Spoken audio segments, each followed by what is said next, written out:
दोस्तों, कभी कभी ऐसा होता है कि सच्चाई की परीक्षा लेने के लिए बड़े अधिकारी खुद को आम इंसान की तरह पेश कर देते हैं। ऐसी ही एक घटना सामने आई जब एक आईपीएस अधिकारी ने दूध वाले का भेष बदलकर ट्रैफिक नाके पर सच्चाई जानने का फैसला किया।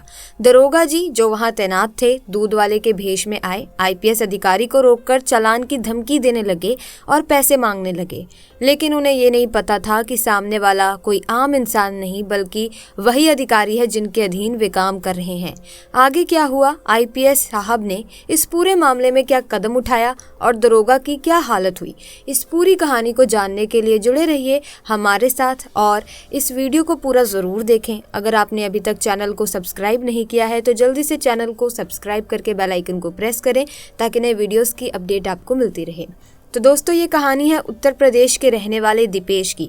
दीपेश अपने माता पिता के साथ एक छोटे से ज़िले में रहता था। पढ़ा लिखा होने के बावजूद उसे अभी तक कोई नौकरी नहीं मिली थी, इसीलिए वो इधर उधर छोटे मोटे काम करके अपने और अपने माँ बाप का पालन पोषण करता था। एक दिन अचानक उसकी माँ की तबीयत बिगड़ जाती है। घबराए दीपेश तुरंत अपनी माँ को डॉक्टर के पास लेकर जाता है। डॉक्टर उनका चेकअप करते हैं और कुछ दवाइयाँ लिख कर देते हैं। डॉक्टर ने बताया कि इन दवाइयों से ही उसकी माँ की बीमारी ठीक हो सकती है, लेकिन ये दवाइयाँ उसके शहर में उपलब्ध नहीं थीं। उन्हें लाने के लिए उसे दूसरे शहर जाना ही पड़ता था। अपनी माँ के इलाज के लिए दीपेश ने बिना देर किए फैसला किया। वो अपनी बाइक निकालता है, हेलमेट पहना और माँ के लिए दवाइयाँ लेने दूसरे शहर की ओर निकल पड़ा। डॉक्टर साहब से दवाइयाँ लेने के बाद दीपेश ने उनसे पूछा, डॉक्टर साहब इन दवाइयों की कीमत कितनी होगी? डॉक्टर ने जवाब दिया, लगभग 1000 रुपये में ये दवाइयाँ मिल जाएंगी, आप इन्हें यहाँ से लेकर जाइए। दीपेश को दवाइयाँ लेने के लिए दूसरे शहर के मेडिकल स्टोर जाना था, जिसके रास्ते में उसे एक पुलिस चेक पोस्ट से गुजरना था। जैसे ही दीपेश पुलिस नाके के पास पहुंचा, वहां मौजूद दरोगा जी ने उसे रोक लिया। दीपेश ने शांत स्वभाव से रुकते हुए पूछा, जी साहब बताइए क्या परेशानी है? दरोगा जी बोले, तुम्हारी बाइक में दिक्कत है, तुम्हारा चालान होगा।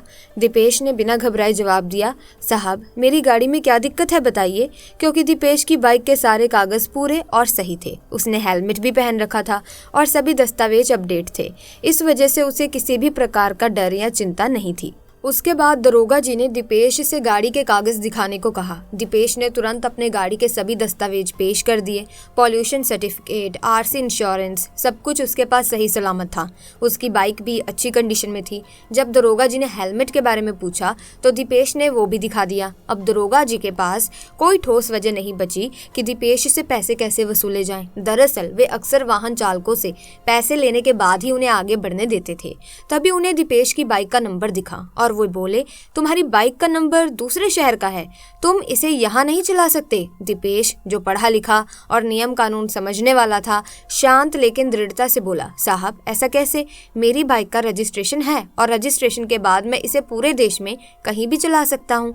मैंने इसका पूरा टैक्स भी भरा है, इसीलिए इसे चलाने से कोई मुझे रोक नहीं सकता। ये सुनकर दरोगा साहब को गुस्सा आ गया और उन्होंने तेज आवाज में कहा, अगर यहाँ से तुम्हें ये बाइक ले जानी है तो तुम्हें फाइन भरना ही होगा, वरना मैं तुम्हारी बाइक को आगे नहीं जाने दूंगा। दीपेश ने तर्क दिया, किस चीज का फाइन? मेरे पास सभी कागजात सही हैं, नंबर प्लेट भी ठीक है और बाइक में कोई भी दिक्कत नहीं है। मैंने हेलमेट भी पहना है, तो फिर मैं फाइन क्यों भरूं? दरोगा साहब ने जवाब दिया, अगर तुम ऐसे ही निकलना चाहते हो तो 1000 रुपये मुझे दे दो, फिर मैं तुम्हें जाने दूंगा। दीपेश के पास उस समय उतने ही पैसे थे जितने की उसकी माँ की दवाई खरीदने के लिए जरूरी थे। अगर वो उन पैसों को दरोगा को दे देगा तो उसकी माँ की दवाई नहीं आ पाती। इस स्थिति में दीपेश काफी परेशान हो गया, क्योंकि उसे ये भी समझ में आ रहा था कि उसके पास और कोई रास्ता नहीं था। दीपेश ने दरोगा से मना किया और कहा, मैं फाइन नहीं दूंगा और ना ही आप मेरा चालान काट सकते हैं। इसके बाद दरोगा साहब ने रोबदार आवाज में कहा, अच्छा ऐसी बात है तो देख, मैं तेरा चालान अभी काटता हूँ। फिर दरोगा साहब ने दीपेश की बाइक की फोटो खींची और नंबर प्लेट का चालान बना दिया, जो 5000 रुपये का था। जब दीपेश ने वो चालान देखा तो उसे बड़ा दुख हुआ और वो काफ़ी परेशान हो गया, लेकिन फिर उसने सोचा कि कोई बात नहीं, इस बारे में बाद में देखा जाएगा, पहले अपनी माँ की दवाइयाँ लेकर आता हूँ। इसके बाद वो दवाइयाँ लेकर डॉक्टर के पास गया और अपनी माँ को बताने लगा कि उसने दवाइयाँ ले आई हैं, लेकिन एक दरोगा ने बिना किसी वजह से उसका चालान काट दिया और वो भी 5000 रुपये का। इस पर दीपेश की माँ को भी काफ़ी दुख हुआ, लेकिन जो हो चुका था उसे अब कोई बदल नहीं सकता था। इसके बाद दीपेश सोचता है कि ऐसा ऐसा नहीं चलेगा। उसकी बाइक के सारे डॉक्यूमेंट सही थे, हेलमेट भी लगा हुआ था और जिस वजह से चालान काटा गया था उसमें कोई दिक्कत नहीं थी क्योंकि उसकी बाइक पर सरकारी नंबर प्लेट लगी हुई थी। फिर भी 5,000 रुपए का चालान किया गया। दीपेश अब काफी गुस्से में था और फैसला करता है कि वो इस चालान को नहीं भरेगा। वो ये चाहता था कि ये सारी बातें लोगों के सामने आए कि कैसे सब कुछ सही होने के बावजूद चालान काटा जा सकता है। फिर दीपेश अपनी बाइक को खड़ी करता है और दोनों नंबर प्लेट्स की फोटो खींचता है, साथ में चालान की कॉपी भी लगाता है। इन सभी चीज़ों को वो सोशल मीडिया पर पोस्ट कर देता है और साथ ही अपनी एक वीडियो भी बनाता है। दीपेश ने पूरी घटना को विस्तार से बताते हुए अपनी फोटो और वीडियो सोशल मीडिया पर पोस्ट कर दी, जिसमें उसने बताया कि उसके साथ ऐसा ऐसा हुआ और फिर भी उसका चालान काट दिया गया। जैसे ही उसकी पोस्ट वायरल हुई वो पुलिस डिपार्टमेंट तक पहुंच गई। पुलिस वाले जब उस फोटो को देखते हैं, वीडियो को देखते हैं तो वे हैरान हो जाते हैं और सोच में पड़ जाते हैं कि हमारे यहाँ ऐसा भी होता है। इसके बाद पुलिस ने सोशल मीडिया के जरिए उसका रिप्लाई किया और कहा कि उसका चालान जल्द से जल्द रद्द किया जाएगा। उन्होंने इस असुविधा के लिए दीपेश से खेद भी व्यक्त किया। दीपेश ने उनसे पूछा कि उसका चालान कब तक रद्द होगा, तो पुलिस ने बताया कि इसमें 2 से 3 दिन का समय तो लग ही सकता है।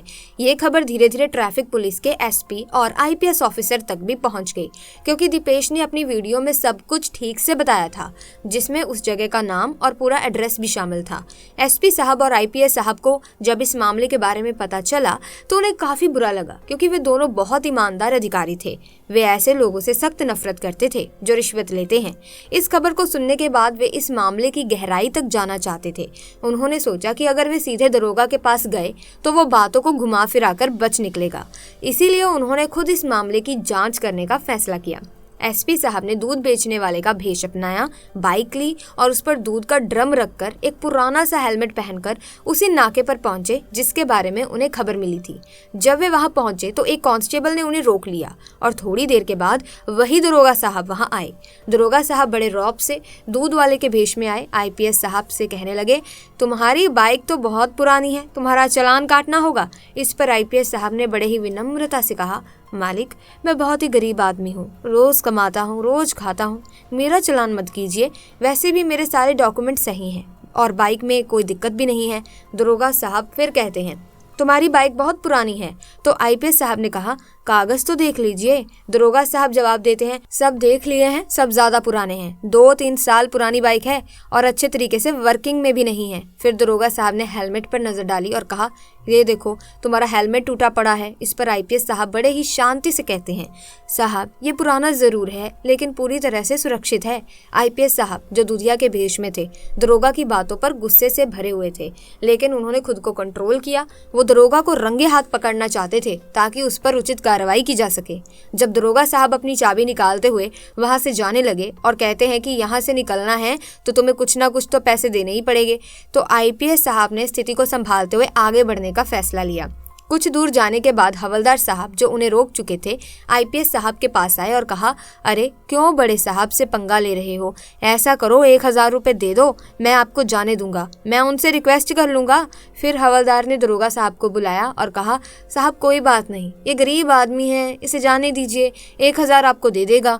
इस पर दूधिया के भेष में आईपीएस साहब ने कहा, ठीक है तो मैं 1,000 रुपए दे दूंगा, लेकिन मुझे यहाँ से रोज जाना पड़ेगा। आईपीएस साहब कहते हैं, तो रोज मैं 500 रुपए कहाँ से दूंगा। इसके जवाब में दरोगा साहब ने कहा, तुम्हें ऐसा करना है कि आज 500 दे दो और 1 महीने तक लगातार 1 लीटर दूध मुझे दे दिया करना। इसके बाद तुम्हें यहाँ से कोई नहीं रोकेगा, तुम यहाँ से कैसे भी जा सकते हो, तुम्हें कोई परेशानी नहीं होगी।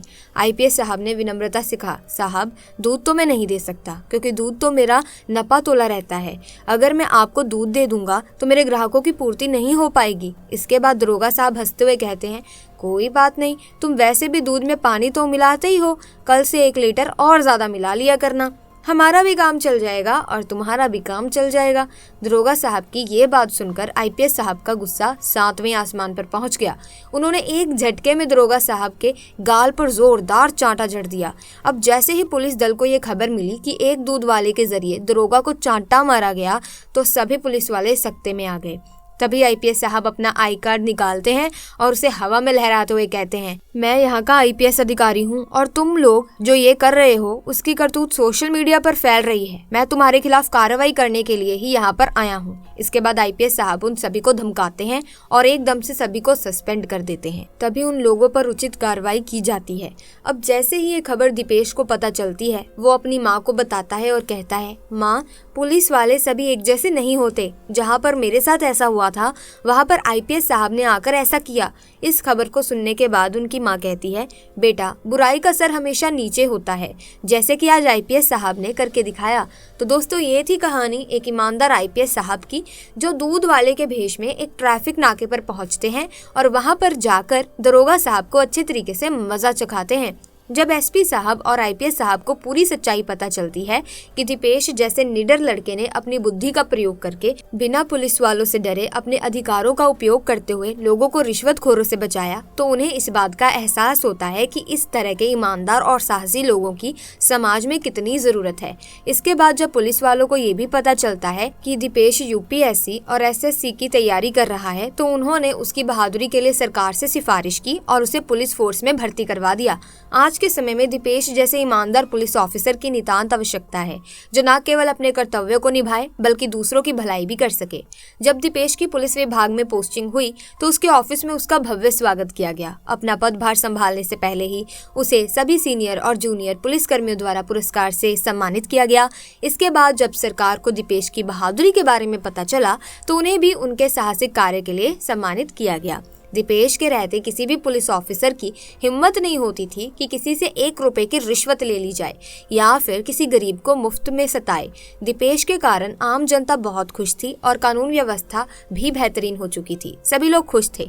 अब देखिए दोस्तों, भ्रष्टाचार एक ऐसा दानव है जो समाज की प्रगति में रोड़ा डालता है। जब तक हम इसके खिलाफ ठोस कदम नहीं उठाते, तब तक ये हमारी नीतियों, कानूनों और संस्थाओं को कमजोर करता रहेगा। दीपेश जैसे अफसर का होना समाज के लिए एक बड़ी उम्मीद की तरह है। उन्होंने साबित किया कि यदि इरादा नेक हो और मेहनत सही दिशा में हो तो भ्रष्टाचार को न केवल रोका जा सकता है बल्कि उसे पूरी तरह से नष्ट भी किया जा सकता है। और उस बेईमान दरोगे की बात करें तो उसकी हरकतों ने न केवल पुलिस विभाग की छवि को नुकसान पहुंचाया बल्कि आम जनता के भरोसे को भी तोड़ा। जब एक अधिकारी जनता का विश्वास खो देता है तो समाज में अराजकता फैलती है, क्योंकि जनता फिर कानून और व्यवस्था पर भरोसा नहीं कर पाती।